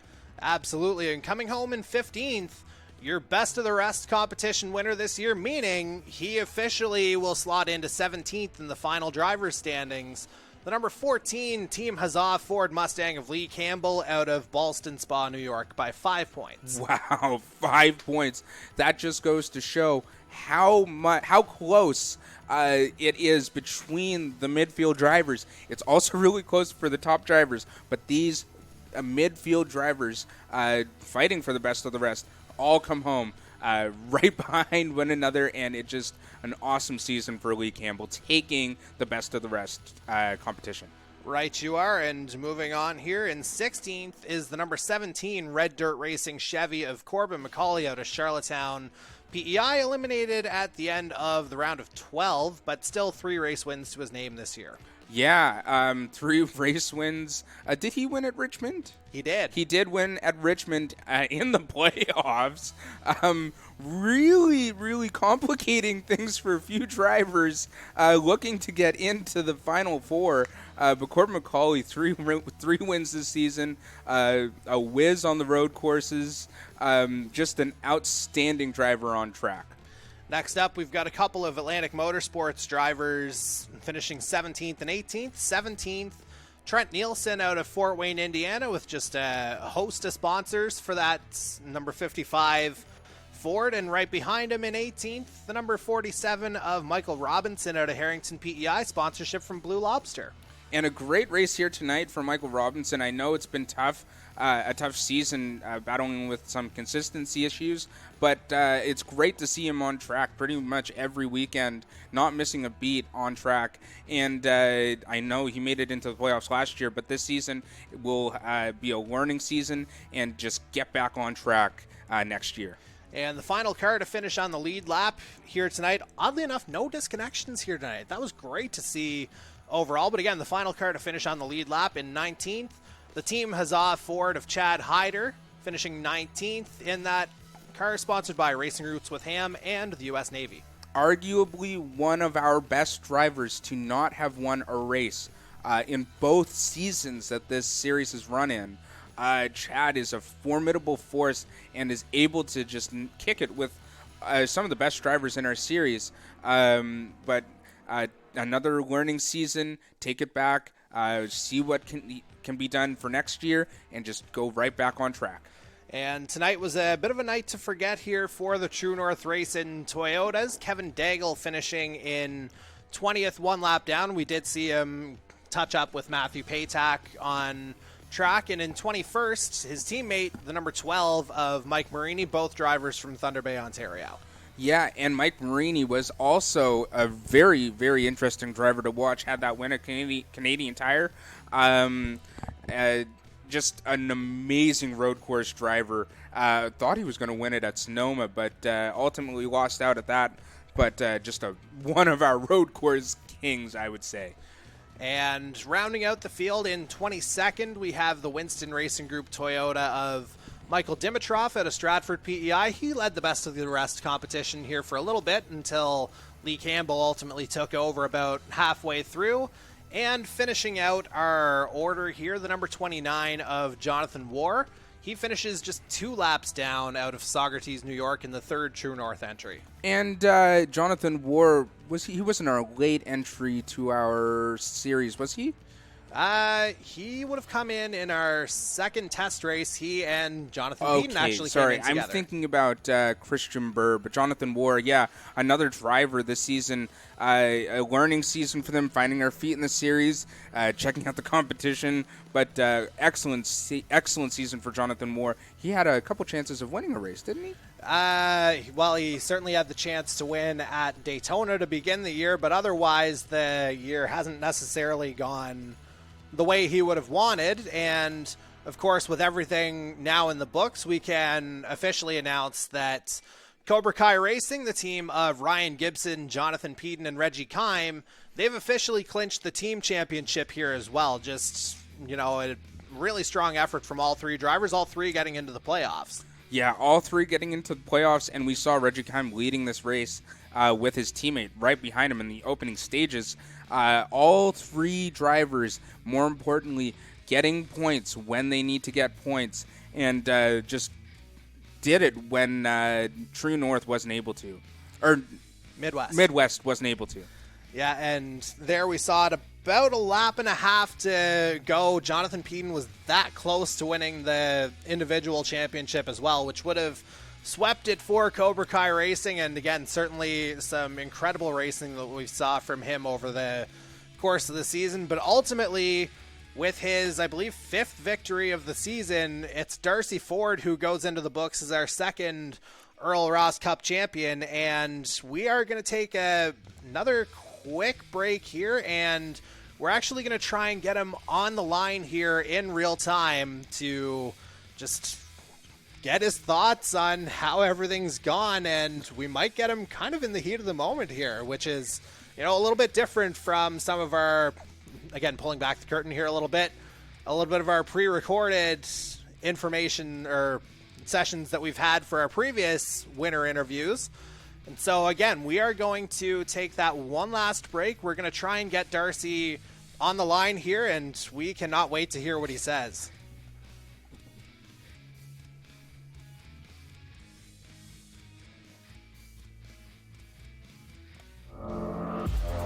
Growth requires flexibility, the boldness to try something new, So are we doing all 3? the wisdom to take right care now, of what you already have, to get to know yourself,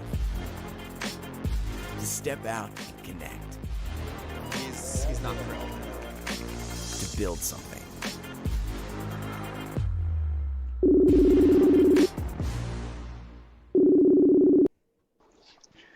Jordy, buddy, Darcy, are you there, bud?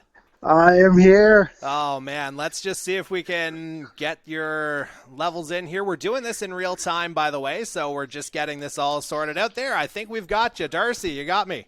Yeah, I got you. All right, so again, what an unbelievable race here. Mark, I don't know if you have any thoughts here. I know we've had about 15 to 20 minutes to digest all this, but your kind of immediate take. Just an incredible race here tonight, Darcy. It was just awesome to watch you all season long, and I'm a big fan of your work on track. Thank you very much, Mark. Thank you. It's amazing to be in this position. It's been a long, grueling season, but oh man, it's really paid off. And so obviously you were kind of identified as one of the drivers to watch really from the beginning here, Darcy, but obviously you got into the championship 4 last year at Phoenix as well. What do you think you were kind of able to take from that experience and potentially apply it here tonight, particularly in the closing stages?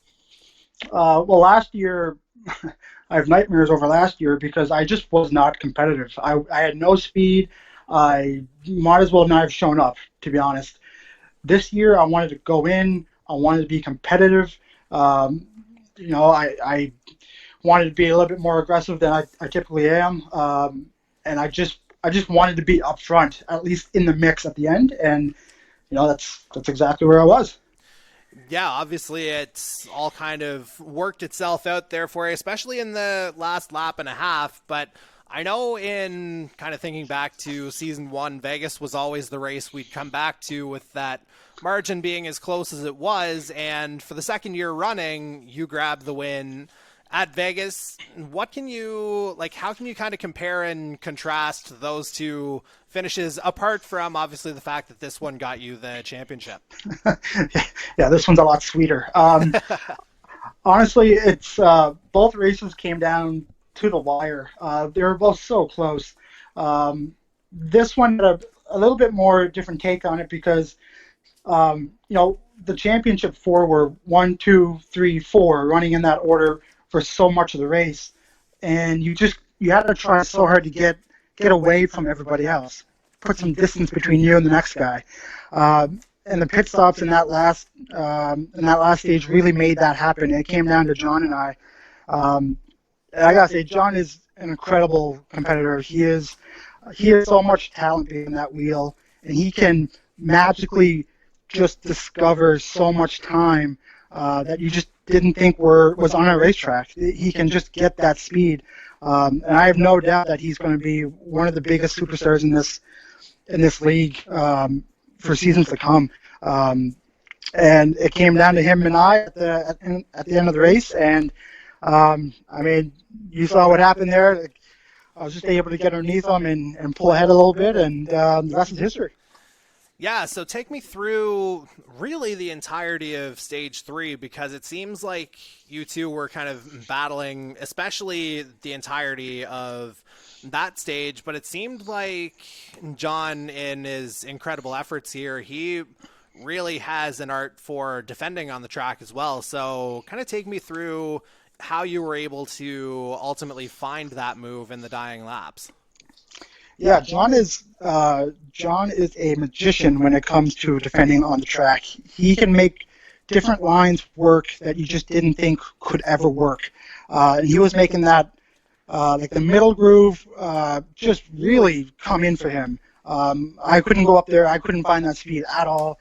Consistently, 3 to 4 times slower than him.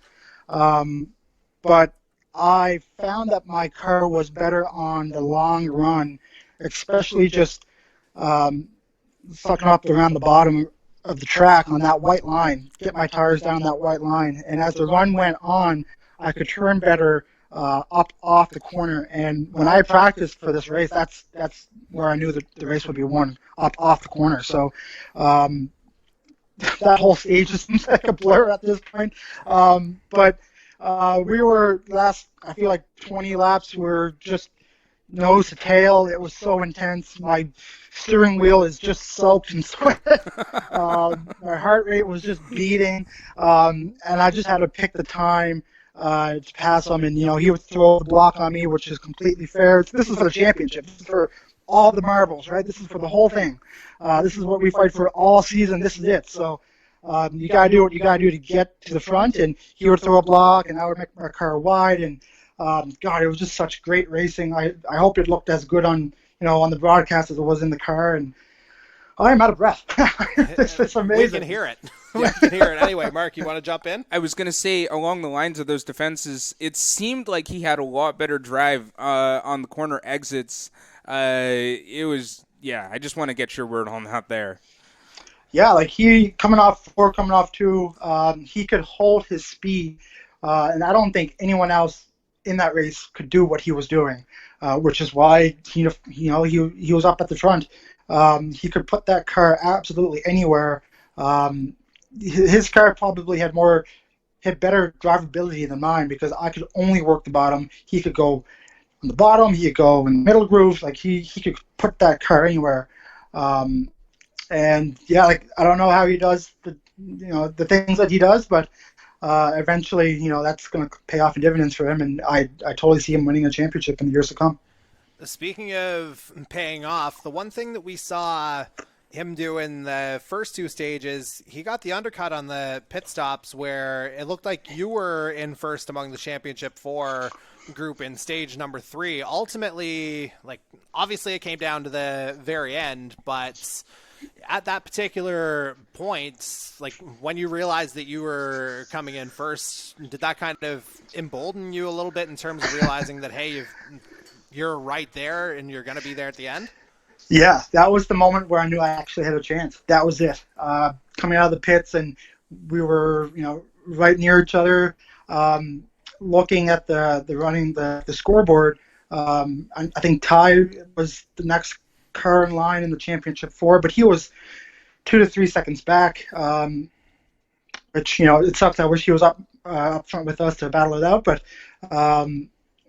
yeah, like when you're running on a track like this where it's so close, you're fighting for tenths of a second.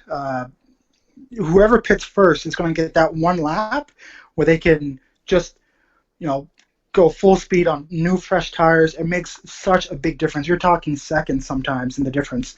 So when you're running 1, 2, 3, 4 in the championship, you're looking in your mirror just as much as you're looking out the windshield because you're trying to see if the guys are going to pit, because you don't want to be the last one to pit because you're going to lose all that time. So it was so tense. I feel like the other 3 were looking at it the same way.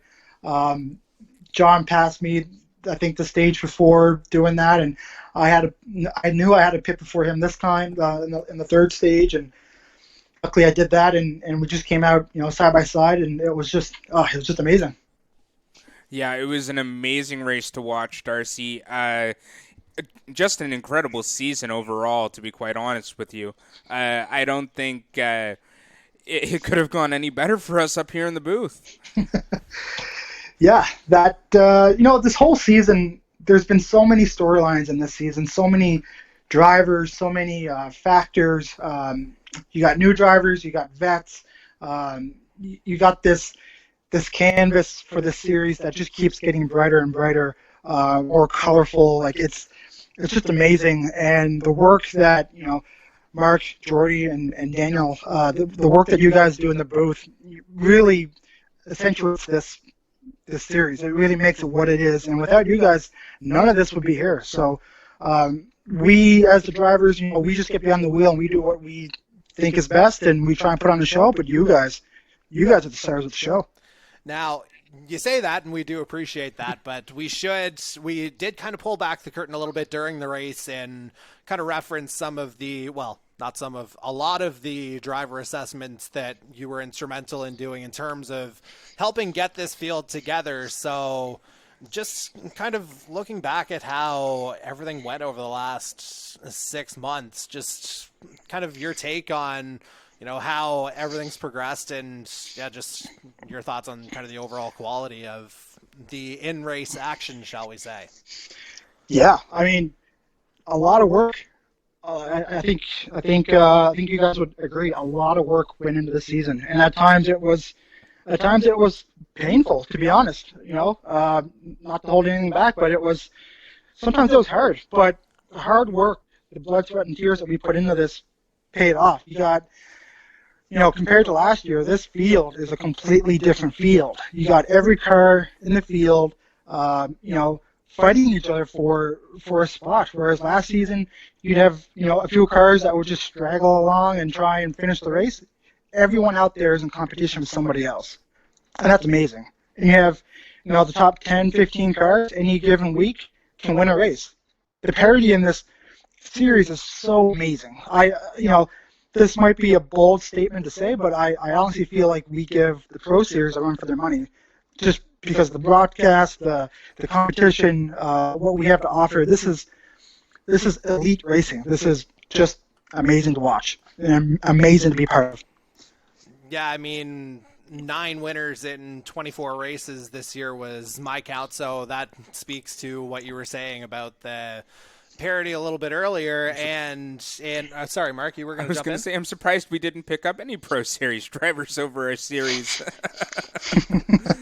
Maybe next season. Yeah, well, yeah, that's another tale for another time. But one more kind of competition question before I let you either run off or we'll just kind of get final impressions. But obviously, this was a bit of a kind of, there were times where you had a lot of momentum going, and then, of course, the biggest victory that you had over the course of the year was obviously becoming a father about a month ago as well. And again, things have just been almost, sort of magical here for you. 3 straight seconds, and then finally taking that step up to the top whenever you needed it. So really, again, things were kind of crazy there in the playoffs. So take me through the last month of, competition and kind of preparing yourself for tonight. Yeah, I mean, it's been eventful to say the least. Like you said, my wife and I, welcomed our child into the world. Nova, doing great, by the way. Yes. And and I missed the race. I think it was Talladega. Yeah. One of the streaks that I wanted to have in my career in the series was like an Ironman streak of most consistent starts, and that just kind of not happened. But yeah, reasonable, right? Yes. But after that, I don't really know what it was. It was like I found another gear. I dug deep down and I found another gear, and I was able to just rattle off some second place finishes, and that was probably the biggest thing that helped me was being up front and just studying my competitors. Like Jose, John, Bailey, Ty, Mike Marini, all these guys are just so strong week in and week out. They're always going to be up at the front, and you're always going to have to beat them. And racing up front week in and week out, that helps you, gather data, intel to how they're racing, what lines they use, where they find speed. And I just kind of bottled that up and then used it tonight in practice, thinking where other guys are going to be, what they're going to do. In the race, it paid off as well. But yeah, it should never be said that this series is easy to win in, because it is extremely hard, and you have to put in a lot of work. Yeah, I mean, we kind of saw that play out over the course of the year, and now the kind of typical interview ending question here, the kind of canned question. Obviously, last year you took home the Fix Auto Cup, but you wanted something a little bit more. Now that you've got the Earl Ross Cup, what does it mean to you? It's amazing. It's all I wanted. To bring it back to Canada, to bring it back to PEI, Prince Edward Island. This is what I wanted from day one last season. This is what I wanted. This is what I wanted to do. This is why I raced every week, practice, teammates, everything. This is just to bring it home. It means so much. And Mark, any kind of final thoughts here from you? No, I think you sum it up pretty well there, Darcy, and it was just an incredible. That's all I could say. Incredible season, and I don't think it could have gone any better. Thank you. I mean, it's a pretty amazing season. I keep saying amazing because I honestly don't know what other better word to use. Spectacular, I guess. I just want to say, congratulations to the other 3 championship drivers. Making it to the championship round is tough business. You should be proud to be there. I want to say congratulations to, I believe it was Cobra Kai Racing, the team. Yep. That took home the team championship. That you guys, they blew it out of the water. Their consistency was above everybody else. Congratulations to Lee getting the best of the rest. That's no small feat either. Everyone in the back of the pack is running just as hard as everyone at the front, if not harder. Yeah, there's a lot of people in this series that should be very proud of themselves. And you're at the top of that list there, good sir. Darcy Ford, you are the Earl Ross Cup champion for 2021. Congratulations, and get some rest. Awesome. Thank you so much, guys. Thank you for everything that you do. All right. Again, take her easy, and again, enjoy it. Thank you.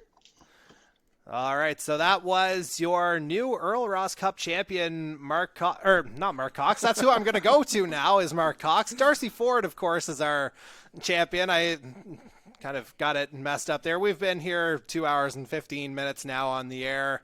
Sometimes, as I go to the Spin Master, my head starts to spin a little bit. So, MC, looking back, 24 races. Again, we've had action from start to finish, and literally there at this point in the evening. Just final thoughts on how everything went over the course of the last 6 months. Yeah, so the last 6 months have been amazing.